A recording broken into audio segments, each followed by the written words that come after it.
Every year in the frozen north, one of nature's most dangerous journeys takes place. A journey so harsh that thousands of lives are lost along the way. Imagine walking hundreds of miles through deep snow, icy rivers, and valleys filled with predators. You're hungry, you're exhausted, and if you're a mother, you're carrying new life inside you. Yet still, you move forward. This is the story of the caribou migration. It is one of the most extreme survival challenges on Earth. And here's the incredible twist. The fate of these herds does not rest on strength or even on numbers. It all depends on reaching one place at one exact moment in time. Miss that window and thousands more will die. Why? Because their survival is tied to a single plant, a fragile flower that only blooms for 2 short weeks. The journey begins as spring pushes back the winter snow. The herds, numbering in the tens of thousands, begin their march northward. Pregnant females lead the way, their bodies already worn down, but their instincts driving them to the only safe birthing grounds they know. Behind them trail yearlings and weaker adults, all struggling to keep pace. This march is unforgiving. More than 5,000 caribou die each spring.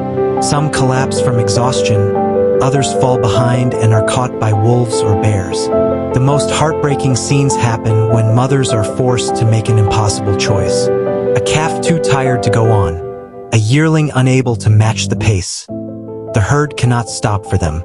Every second counts.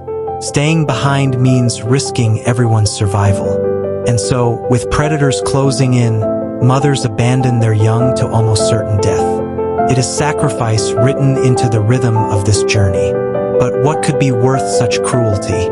What lies at the end of this endless march? The answer is the coastal plain. Each year, just as the herds arrive, the snow melts and cotton grass shoots up from the ground.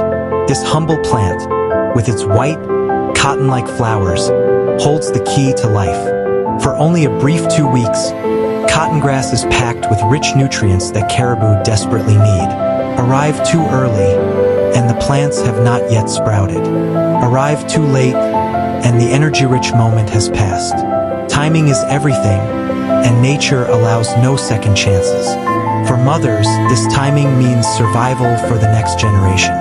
Their bodies are drained from the migration, but once they feed on cotton grass, they can produce milk strong enough to nourish their newborn calves. Without it, their young would be too weak to face predators or endure the brutal winters ahead. The difference between life and death for thousands of calves depends on those 2 fleeting weeks. This is not just a migration.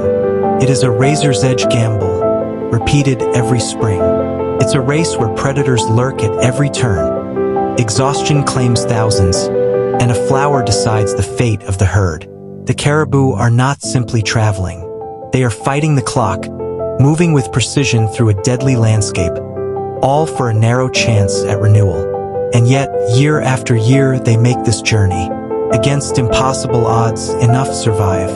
The sight of them spreading across the coastal plains feels like freedom, but hidden in that beauty is the truth. A story of sacrifice, endurance, and timing so perfect it seems almost unreal. The question remains, for how long can they continue to win this race against time? And what happens to the caribou if one year they lose?